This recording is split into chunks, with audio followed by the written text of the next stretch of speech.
Pasar Kaliwungu bukan sekadar tempat jual beli sayur dan daging. Ia adalah sarang ketakutan yang berdenyut setiap pagi, tempat di mana suara teriakan pedagang lebih sering dipicu oleh tamparan atau tendangan daripada tawar-menawar harga.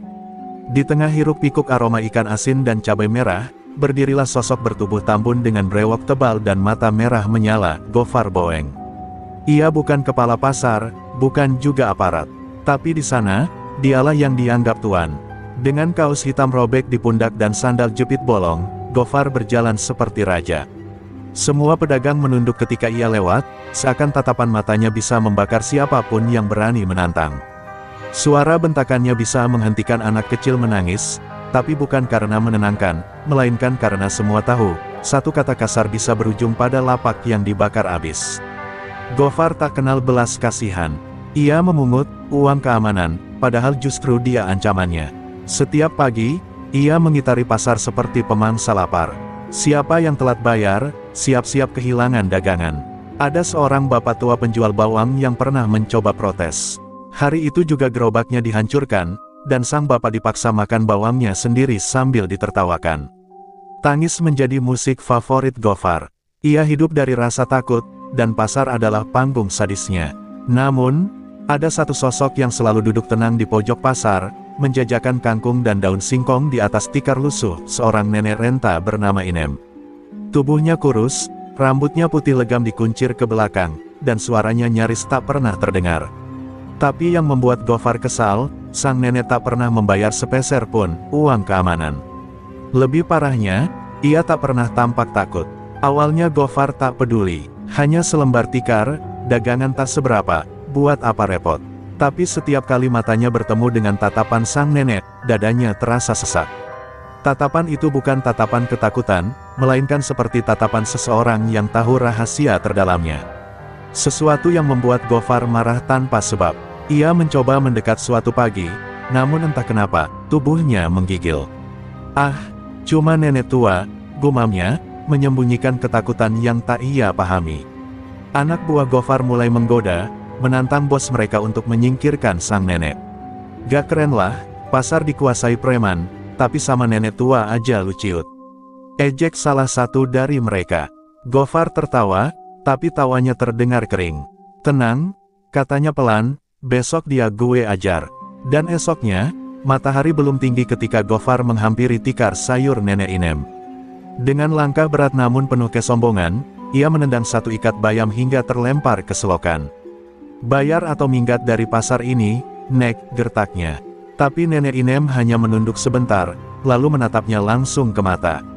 Tatapan itu, datar, dingin, dan penuh sesuatu yang tak bisa dijelaskan.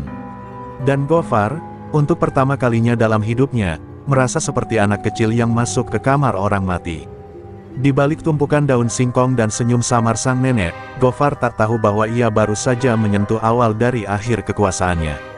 Pagi itu, angin pasar membawa bau amis ikan bercampur aroma tanah basah, seakan memberi firasat akan datangnya kejadian tak biasa. Setelah insiden kemarin, semua mata diam-diam memperhatikan lapak nenek Inem. Mereka penasaran, apakah sang nenek akan kembali, atau sudah kapok dan tak berani muncul. Tapi ketika matahari mulai naik, sosok ringkih itu kembali berjalan dengan tenang, tikar digelar, dan daun singkong ditata seperti biasa, seolah tak pernah ada ancaman dari preman pasar. Gofar Boeng memandang dari kejauhan dengan mata menyala. Ia mendidih dalam dada, bukan hanya karena sang nenek kembali, tapi karena kehadirannya justru seolah melecehkan kekuasaannya. Tak ada rasa takut di wajah keriput. Itu, justru, saat mata mereka bertemu, Gofar merasa seperti dihakimi oleh tatapan sunyi yang lebih tajam dari pisau sembelih. Untuk seorang preman yang terbiasa membuat orang tunduk, perasaan itu menjijikkan dan tak tertahankan. Bos, nenek itu gila apa sakti sih? Tanya salah satu anak buahnya. Gofar menjawab dengan suara rendah, mau gua coba benerin sekarang juga. Ia berjalan cepat menghampiri nenek Inem, tanpa membawa tongkat kayu, tanpa anak buah, seakan ingin membuktikan bahwa ia tak butuh kekerasan untuk membuat wanita renta menyerah. Tapi nenek Inem tetap diam. Ia hanya menunduk sambil membetulkan letak daun bayamnya yang tertiup angin. Tak sepatah kata pun keluar. Apa kau tuli, Nek? Bentak Gofar sambil menendang keranjang kecil di dekat kaki nenek. Daun-daun segar berhamburan. Tapi sang nenek hanya menarik napas panjang, lalu mengangkat wajah. Matanya menatap Gofar lurus, kali ini dengan senyum tipis yang menusuk. Yang kasar bukan berarti kuat, nak. Kadang yang tenang, justru yang menakutkan. Kalimat itu menghantam Gofar lebih keras daripada pukulan. Untuk sesaat ia tak mampu berkata apa-apa. Pasar mendadak sunyi. Para pedagang pura-pura menata dagangan, tapi telinga mereka tajam menangkap setiap kata. Gofar merasa kehilangan kendali atas ruang yang selama ini ia kuasai. Ia mendengus kasar, meludah ke tanah, lalu berbalik meninggalkan sang nenek tanpa berkata apa-apa. Di sudut pasar, seorang kakek penjaga gudang bergumam lirih, "Jangan coba-coba sama dia, Far. Nenek Inem bukan manusia biasa." Tapi Gofar tak peduli. Malamnya ia mabuk berat di warung tuak belakang pasar, menyumpah-nyumpah nama si nenek sambil tertawa miring. Dalam pikirannya, semua bisa diselesaikan dengan kekerasan, asal ia cukup kejam, semua akan tunduk. Ia tak tahu bahwa malam itu, seseorang melihat nenek Inem berjalan sendiri menuju pemakaman tua di pinggir pasar, membawa sebungkus bunga dan mangkuk tanah liat. Dan sejak malam itu, udara di sekitar pasar mulai berubah. Tak sedingin biasanya, tak seramai biasanya, burung-burung tak lagi berkicau di pagi hari. Gofar belum menyadari, ia sudah menyulut api yang tak akan padam hanya dengan kekerasan. Api yang dibakar dari dasar tanah leluhur. Malam di pasar Kaliwungu tak pernah benar-benar sepi, tapi malam itu sunyi terasa lebih mencekam. Lampu-lampu redup seperti enggan menyala sempurna. Beberapa pedagang yang menginap di kios terbangun karena suara langkah pelan menyusuri lorong pasar.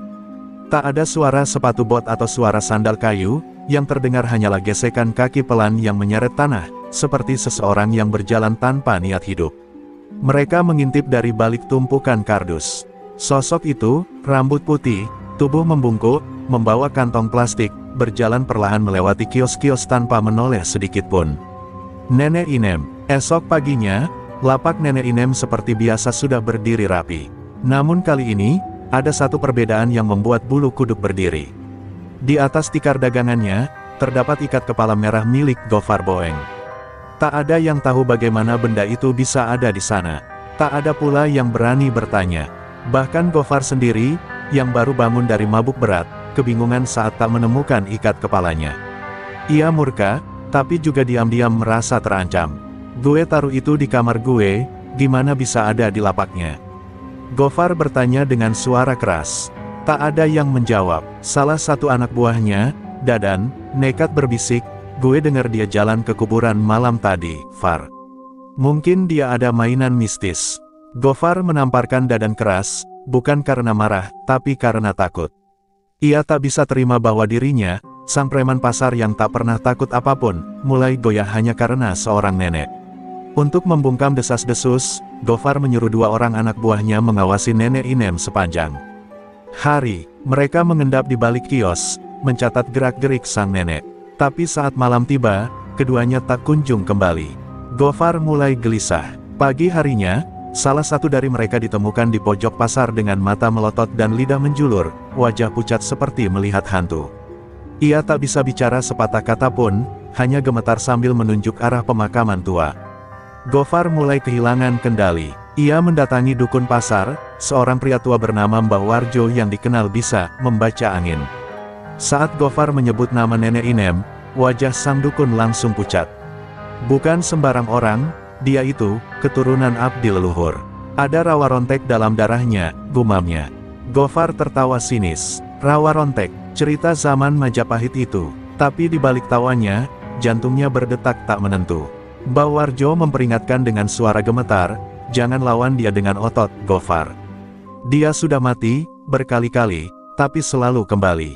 Yang kau lihat itu bukan sekadar nenek tua. Itu wadah bagi sesuatu yang tak bisa kau pukul atau bunuh." Gofar pulang dengan pikiran kacau. Ia menyalakan rokok satu demi satu, menatap langit-langit kamar kontrakannya yang sempit, berharap semua ini cuma mimpi buruk mabuk tuak. Tapi malam itu, mimpi buruk justru datang dalam bentuk nyata. Saat ia membuka pintu depan, ada seikat bayam basah tergantung di gagang pintu, basah oleh embun namun mengeluarkan aroma bunga melati. Ia gemetar. Bayam itu, persis seperti yang ia tendang dari tikar sang nenek kemarin.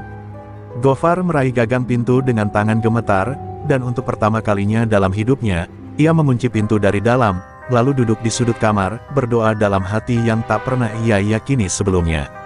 Hari-hari berikutnya menjadi mimpi buruk bagi Gofar Boeng.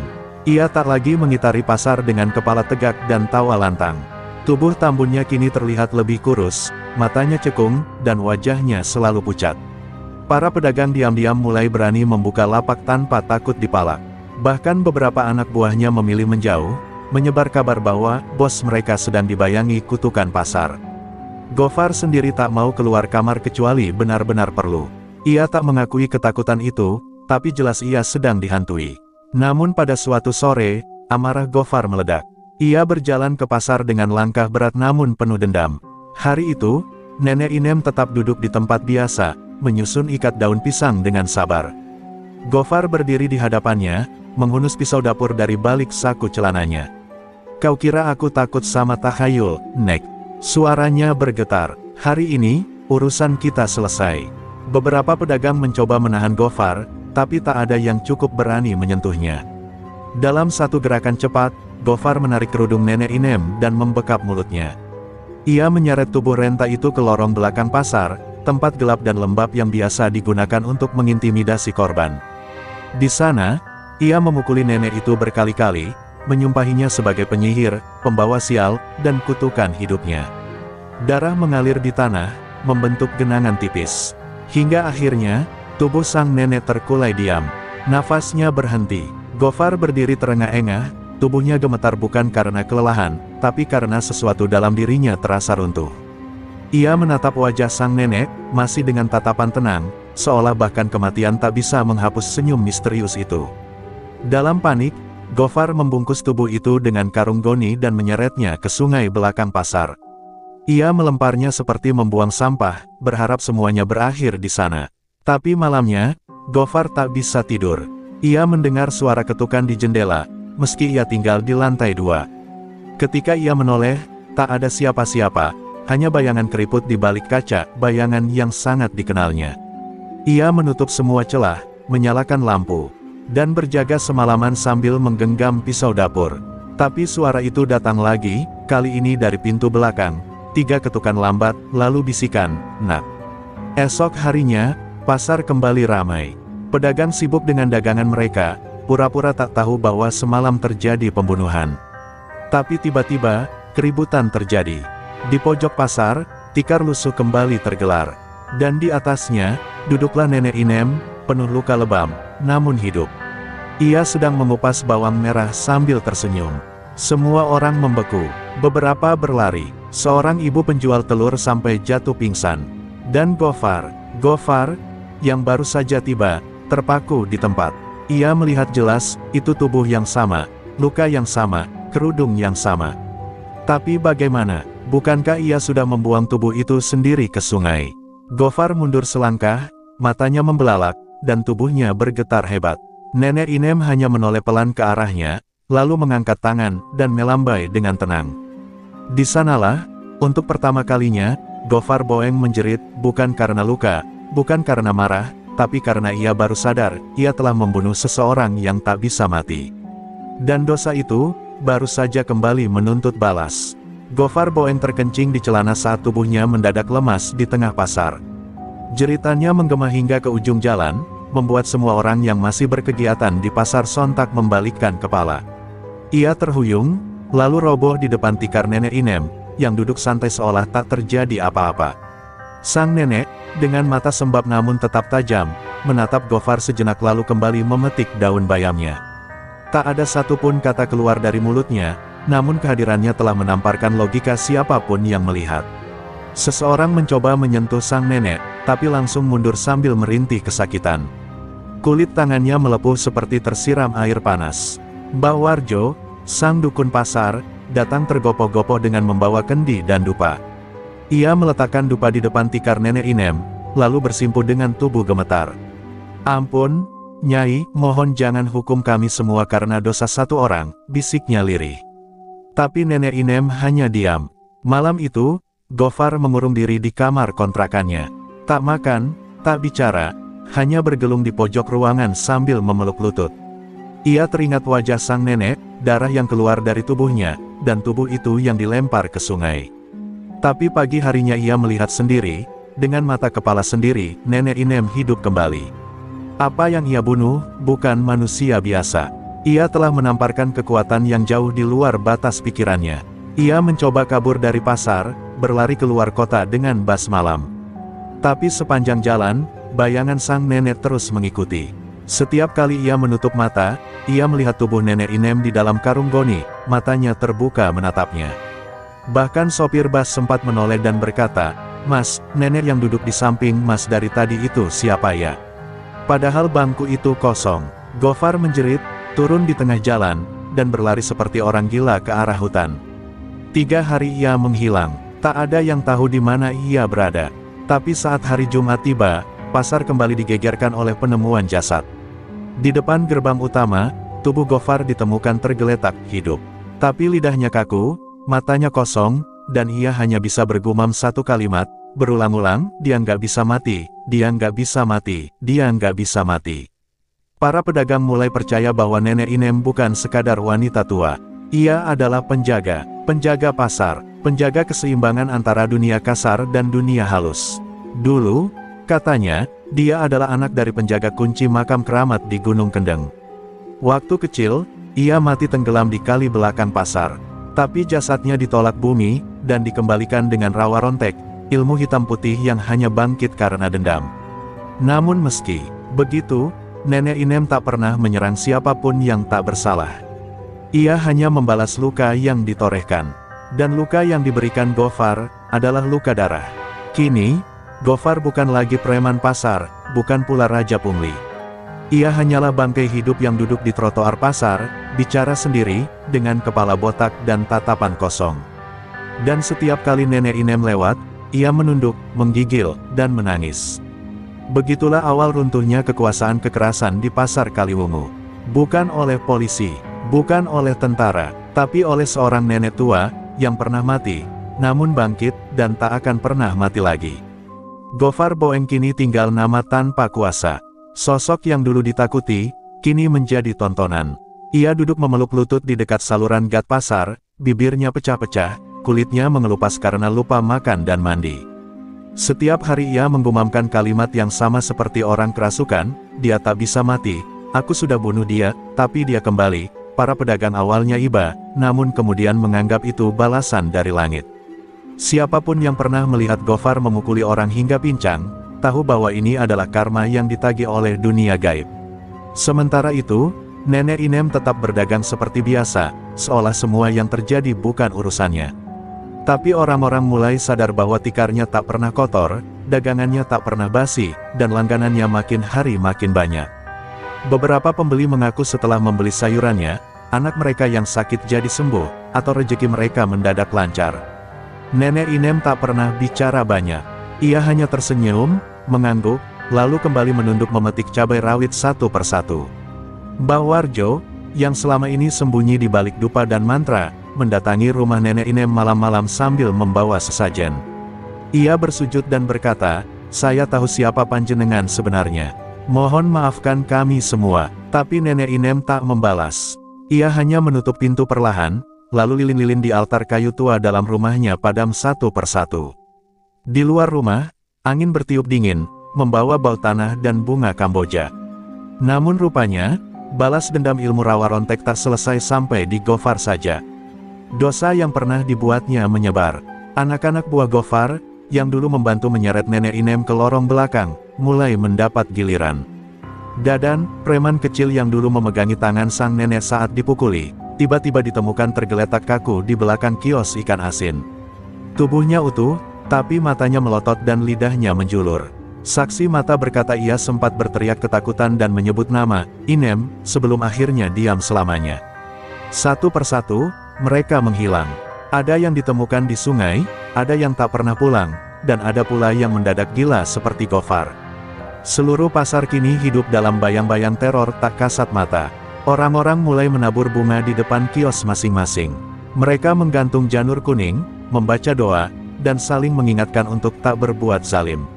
Pasar Kaliwungu, yang dulunya keras, kini berubah menjadi tempat yang penuh dengan kehati-hatian dan bisikan doa. Namun teror sejati belum usai. Suatu malam, Seorang pemuda dari luar kota, tak tahu menahu soal sejarah kelam pasar ini, mencoba merampas dagangan Nenek Inem karena mengira ia wanita lemah dan renta. Ia menendang keranjang bayam, menyumpah-nyumpah karena harga sayur terlalu mahal. Tapi saat ia menyentuh bahu sang nenek, tangannya seperti terbakar bara. Ia menjerit dan lari terbirit-birit, tangannya melepuh seperti diludahi api. Malam itu juga, pemuda itu ditemukan mengigau di bawah pohon beringin, dengan rambut memutih dalam semalam. Warga pasar pun tahu, ini bukan sekadar kisah horor, ini adalah kutukan. Kutukan yang tak akan pernah selesai hingga semua dosa dibayar tuntas. Dan Nenek Inem, dengan ilmu rawa rontek dalam tubuhnya, bukan pembunuh, tapi pelurus jalan. Jalan yang dulu bengkok oleh kezaliman dan kini dipaksa lurus kembali, walau harus memakan korban. Malam itu langit pekat tanpa bintang, seperti ikut menyembunyikan rahasia yang telah lama terkubur. Mbah Warjo berjalan pelan menuju sebuah bukit di ujung kampung, tempat orang menyebutnya kuburan tua Randu Alas. Di sanalah, konon, jasad Nenek Inem pernah dimakamkan puluhan tahun lalu, ketika ia tenggelam di sungai saat masih kecil. Tapi, jika ia mati, lalu siapa yang hidup sekarang? Kenapa jasadnya bisa kembali dan hidup seperti manusia biasa? Itulah pertanyaan yang membekap dada Mbah Warjo setiap malam. Dengan membawa lampu minyak dan kitab tua warisan gurunya, Mbah Warjo mulai menggali informasi dari makam yang sudah rapuh. Rumput liar menutupi batu nisan kayu yang sudah lapuk dimakan usia. Ia membaca mantra pelindung, lalu membuka ikatan kafan ilmu. Tapi ketika ia menggali tanah itu sedikit demi sedikit, yang ia temukan membuatnya hampir muntah ketakutan. Di dalam liang kubur itu, tak ada apa-apa. Hanya tanah basah dan gumpalan kain kafan tua yang sudah membusuk. Tiba-tiba, angin berdesir kencang, lampu minyak padam dengan sendirinya, dan suara bisikan muncul dari balik pepohonan, "Jangan ganggu tidurku, Warjo." Mbah Warjo jatuh terduduk, matanya terbelalak. Ia mengenali suara itu. Suara seorang gadis kecil yang pernah ia bantu kuburkan bertahun-tahun silam, anak dari juru kunci pemakaman keramat. "Inem," gumamnya pelan, "kau benar-benar kembali, bukan sebagai manusia biasa." Keesokan harinya, Mbah Warjo mendatangi pasar dengan wajah pucat dan mata bengkak. Ia langsung bersimpuh di hadapan tikar dagangan Nenek Inem, memohon maaf sambil menyembah tanah. "Ampuni kami yang tak paham siapa panjenengan sesungguhnya," katanya terbata.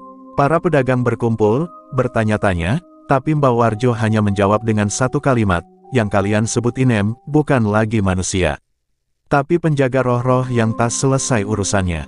Desas-desus mulai menyebar cepat, bahwa tubuh Nenek Inem adalah jasad yang ditolak oleh alam karena masih memiliki dendam yang dalam. Ilmu rawa rontek yang ia miliki bukan hasil tirakat biasa, tapi warisan langsung dari leluhur Gunung Kendeng, penjaga batas antara dunia nyata dan dunia arwah. Ia bukan memilih untuk hidup kembali, tapi ditarik kembali oleh kemarahan bumi karena terlalu banyak ketidakadilan di sekitarnya. Pasar yang dulu penuh kelakar dan suara makian, kini berubah menjadi sunyi setiap kali sang nenek lewat. Anak-anak berhenti bermain, para tukang parkir menunduk, dan penjual kopi mematikan radionya. Semua tahu, di balik tubuh rentanya, tersimpan kekuatan yang tak bisa dijelaskan oleh logika. Bahkan para ustaz dan kiai setempat memilih diam, hanya memberi nasihat agar semua menjaga adab, jangan menyakiti orang kecil, dan jangan bermain-main dengan takdir. Tapi di balik ketenangan itu, sebuah bahaya baru mulai tumbuh. Seorang dukun muda dari luar daerah, penuh ambisi dan kesombongan, datang ke Kaliwungu karena mendengar cerita tentang rawa rontek. Ia ingin membuktikan bahwa ilmunya mampu menundukkan siapapun, bahkan makhluk yang telah menentang kematian. Ia membawa mantra hitam, keris pusaka, dan keyakinan bahwa dirinya lebih sakti dari siapapun di tanah ini. Ia belum tahu, bahwa apa yang akan ia hadapi bukan sekadar nenek tua, tapi jelmaan luka bumi yang belum terbalas. Namanya Ki Arsa Jati, dukun muda dari lereng Gunung Merapi. Berpakaian hitam dengan kalung tengkorak kecil menggantung di lehernya, ia datang ke Kaliwungu dengan tatapan congkak dan senyum menyeringai. Ia bukan sembarang dukun, konon ia pernah menghidupkan seekor anjing mati dan menundukkan ular senduk hanya dengan tatapan mata. Tapi kali ini, tujuannya bukan sekadar pamer ilmu. Ia ingin menaklukkan nama yang kini menebar ketakutan di tengah pasar, Nenek Inem si rawa rontek. Ki Arsa Jati berdiri di tengah pasar dengan gong kecil dan asap dupa mengepul dari mangkuk tanah liat. Ia memanggil nama sang nenek dengan nada menantang, wahai roh yang menolak mati, keluarlah. Aku datang bukan untuk membeli sayur, tapi untuk mengembalikanmu ke liang. Semua pedagang gemetar, sebagian menutup kios, sebagian lagi hanya mengintip dari balik terpal. Tapi tak ada suara, tak ada angin, dan tak ada jawaban. Nenek Inem tidak muncul, namun menjelang senja, kabar mengejutkan datang. Nenek Inem keluar dari rumahnya dan berjalan pelan menuju pasar. Ia tidak membawa dagangan, tidak membawa tikar, hanya sebatang tongkat kayu tua dan sebuah kantong kain kumal di tangan. Ia berhenti tepat di hadapan Ki Arsa Jati. Tatapan matanya datar, bahkan sedikit iba. Kau masih muda, ucapnya lirih. Tapi sudah ingin memaksa dunia tunduk padamu. Kau salah tempat, nak. Ki Arsa tertawa keras, lalu membuka keris pusaka warisan gurunya. Ia tusukkan ke tanah, lalu membaca mantranya dengan cepat. Tanah bergetar, asap mengepul dari sela-sela bata pasar, dan seekor anjing hitam muncul dari balik warung kosong dengan mata merah menyala. Semua orang menjerit ketakutan, tapi Nenek Inem hanya berdiri tenang. Ia membuka kantong kainnya, dan mengeluarkan segenggam bunga kamboja kering. Saat bunga itu dilempar ke tanah, angin besar berputar, menghantam tubuh Ki Arsa hingga tersungkur. Anjing hitam itu menjerit seperti manusia, lalu mendadak meledak menjadi asap pekat. Ki Arsa bangkit dengan mata penuh kebencian, tapi ketika ia mencoba menusukkan keris ke tubuh sang nenek, keris itu justru mencair di tangannya seperti lilin terbakar. Ilmu yang kau bawa lahir dari kesombongan, kata Nenek Inem. Ilmu yang kupunya, lahir dari kematian. Ki Arsa meraung, tubuhnya mengejang seperti kesetrum, dan dari mulutnya keluar darah hitam. Ia tersungkur, lalu membatu, secara harfiah. Tubuhnya mengeras menjadi batu abu-abu dengan wajah membeku dalam ketakutan. Orang-orang yang melihatnya menjerit histeris, tapi Nenek Inem hanya menatap kosong, lalu membalikkan badan dan pergi meninggalkan pasar. Langkahnya pelan, tapi setiap jejak kakinya meninggalkan bekas panas di tanah. Sejak malam itu, tidak ada lagi yang berani berkata miring tentang sang nenek. Batu tubuh Ki Arsa Jati dibiarkan di tengah pasar sebagai peringatan. Bahkan para preman yang masih tersisa memilih angkat kaki ke kota lain. Pasar Kaliwungu menjadi tempat yang sakral, tenang, damai, tapi penuh misteri. Dan semua orang tahu, bahwa di balik tubuh rentan Nenek Inem, tersimpan kekuatan yang lebih tua dari umur dunia, kekuatan yang tak bisa ditaklukkan, karena ia adalah bagian dari luka yang tak pernah sembuh. Seminggu setelah tubuh Ki Arsa membatu di tengah pasar, langit Kaliwungu terus-menerus mendung. Awan seolah enggan pergi, dan petir terkadang menyambar meski hujan tak kunjung turun. Para pedagang mulai merasa ganjil. Salah satu ibu penjual tempe berkata, ini bukan musim hujan, ini pertanda ada luka lama yang dibuka kembali. Di tengah suasana itu, seorang lelaki tua muncul dari arah timur desa, membawa sehelai kain merah tua yang sudah kusam.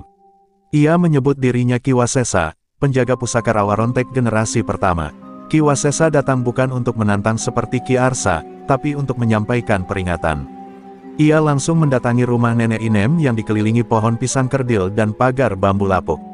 Ketika mereka akhirnya bertatap muka, tidak ada sapaan. Hanya keheningan panjang. Lalu Ki Wasesa berkata, darahmu belum tuntas. Luka dari malam kelam itu masih terikat pada tanah ini. Nenek Inem menunduk, matanya berkaca-kaca. Aku tahu, jawabnya, tapi aku tak pernah ingin kembali. Mereka yang memanggilku, ternyata rahasia besar terpendam selama puluhan tahun. Dulu, saat masih gadis belia bernama Sri Inem, ia menjadi korban pengorbanan manusia oleh para dukun hitam untuk membangkitkan ajian Rawa Rontek. Ia dikubur hidup-hidup di bawah batu besar di hulu sungai Kaliwungu, diikat dan dicap sebagai tumbal suci. Tapi roh Inem menolak pergi. Ia menolak tenang. Tubuhnya bangkit, bukan karena ia memilih, tapi karena darah pertamanya direnggut tanpa restu.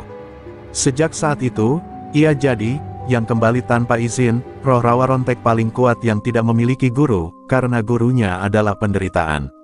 Ilmu itu menolak mati karena dendamnya belum lunas. Dan semua yang menyakitinya, satu persatu, dilenyapkan oleh hukum alam yang terikat padanya. Nenek Inem selama ini hanya mencoba berdagang, menunggu dunia menua, agar ia bisa ikut tenang dalam waktu yang tak berjalan. Tapi kehadiran orang-orang jahat membuatnya harus hidup lebih lama dari yang ia inginkan. Ki Wasesa tahu, jika dendam terakhir tidak ditutup, maka tanah Kaliwungu akan terus dihantui murka. Ada satu nama lagi, ucapnya. yang dulu memimpin pengorbananmu. Ia masih hidup. Dia sembunyi di balik nama besar dan jabatan. Selama dia belum jatuh, kau tak akan pernah bisa benar-benar mati. Nenek Inem mengepalkan tangannya. Darah menetes dari kuku-kukunya yang mencengkeram tongkat kayu. Ia tahu siapa yang dimaksud, Surya Adinata, seorang tokoh besar yang kini menjadi pejabat daerah. Malam harinya, ia membakar semua bunga kering di altar rumahnya. Api membubung tinggi, menghitamkan langit. Ia memanggil kembali nama-nama lama, ruh-ruh yang dulu ikut dikuburkan bersamanya. Suara tangisan bayi dan teriakan wanita menggema dari belakang rumahnya. Kali ini, ia tak akan diam.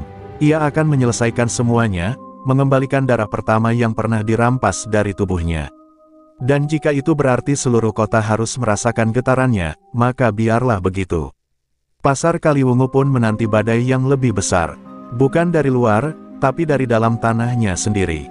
Karena dendam yang tak diselesaikan, akan terus menjelma menjadi ajal bagi siapa saja yang hidup dari kepalsuan dan kezaliman. Dan Nenek Inem, dengan wajah tuanya yang tenang, bersiap melangkah, bukan sebagai pedagang, tapi sebagai penuntut keadilan terakhir. Malam itu langit benar-benar berubah murka. Petir menyambar tanpa henti, membelah langit Kaliwungu seperti luka terbuka. Di pendapa kabupaten, Surya Adinata tengah duduk menikmati makan malam mewahnya. Usianya sudah senja, tapi kekuasaannya masih kuat. Ia dikelilingi ajudan dan orang-orang yang mencium tangannya, tak tahu bahwa malam ini bukan sekadar hujan biasa yang turun, tapi penagihan dari arwah yang ia hianati bertahun-tahun silam. Ketika api menyala di tengah alun-alun, sosok tua dengan kerudung hitam melangkah perlahan menuju gerbang kabupaten. Para satpam yang berjaga mendadak muntah darah satu persatu tanpa disentuh.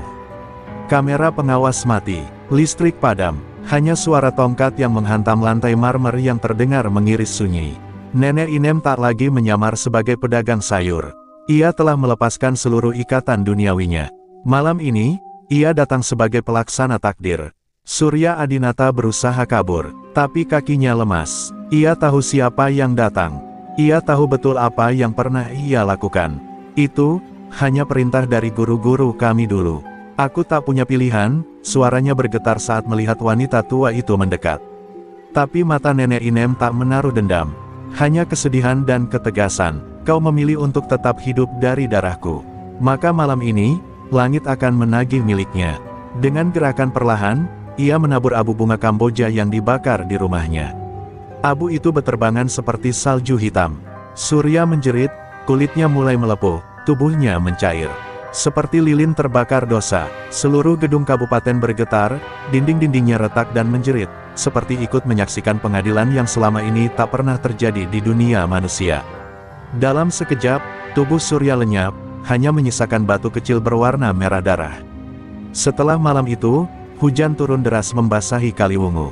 Petir berhenti, awan menghilang, pasar kembali hidup, tapi tanpa satupun jejak batu Ki Arsa atau kenangan tentang Surya Adinata. Seolah waktu telah menghapus mereka dari sejarah. Tapi masyarakat tahu, meskipun tak berani berkata lantang, bahwa kebenaran akhirnya berdiri, bukan lewat hukum manusia, tapi lewat roh yang menolak dilupakan. Nenek Inem tak kembali ke rumahnya.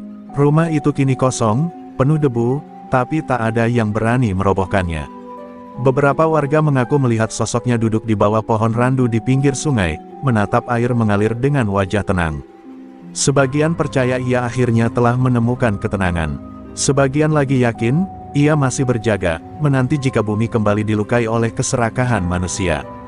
Dan di tengah semua itu, kisahnya jadi legenda. Anak-anak diceritakan untuk selalu menghormati orang tua, tidak menindas yang lemah, dan jangan pernah mengabaikan air mata dari mereka yang tersakiti. Karena kadang, doa yang paling pelan, bisa menjelma menjadi kekuatan yang menolak dikubur. Seperti Nenek Inem, yang tak pernah benar-benar mati, karena ia hidup dalam luka yang tak pernah dimaafkan.